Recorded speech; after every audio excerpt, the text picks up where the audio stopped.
እንደ አንድ የዩኒቨርሲቲ ተማሪ አብዛኞቻችሁ እየተቸገራችሁበት ያለውን ነገር መረዳት ይችላሉ። ብዙዎቻችን አሁን ላይ በተለያየ አቅጣጫ ወይም ዳይሬክሽን እየተሳብን እንገኛለን። በዚህ በኩል የዩኒቨርሲቲ ሌክቸሮች፣ አሳይመንቶች እንዲሁም ፈተናዎች ይኖራሉ። በሌላኛው ሳይድ ደግሞ የራሳችን ሳይድ ስል ሊሆን ይችላል ወይም ደግሞ የተለያዩ አክቲቪቲዎች ሊኖሩ ይችላሉ።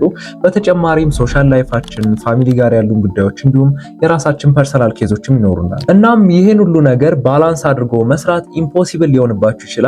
አክቹሊ ቀኑን ሙሉ የተለያዩ ስራዎችን ስትሰሩ ውላችሁ ቢዚ ሆናችሁ ውላችሁ ማታ ላይ ግን የሰራችሁትን ስራ ተመልሳችሁ ስትመለከቱት ዛት ማች ፕሮዳክቲቭ መስሎ ላይታያችሁ ይችላል። አክቹሊ ይሄን ነገር እኔም ፐርሰናል ኤክስፒሪየንስ ያደረኩት ነገር ነው። አሁንም ቢሆን ስትረግል የማደርግበት ጉዳይ ነው። ስፔሻሊ የናቹራል ሳይንስ ተማሪ ስትሆኑ ደግሞ ትምህርቶቹ በራሳቸው ዲማንድ ያደርጓቸዋል። ከዛ ላይ ደግሞ ሳይድ ሀስል ወይም ሌላ ነገር ስትጨምሩበት ምን ያህል አስቸጋሪ እንደሚሆን ኢማጅን ማድረግ አይከብዳችሁም። ግን ይህን ችግር ለመፍታት አንድ የጠቀመኝ ቴክኒክ አለ። ፕሮባብሊ ላለፉት 6 ወራት አካባቢ ተጠቅሜበት ታይሜን የበለጠ ዩቲላይዝ እንዳደርግ ረድቶኛል። በዚህ ቪዲዮ እናንተ ተማሪ ከሆናችሁ በተለይ ይህን ቴክኒክ ተጠቅማችሁ እንዴት ታይማችሁ ማኔጅ ማድረግ እንደምትችሉና ሞር ፕሮዳክቲቭ የሆነ ስራ መስራት እንደምትችሉ እንመለከታለን። ሶ ወደ ቪዲዮ እንግባ።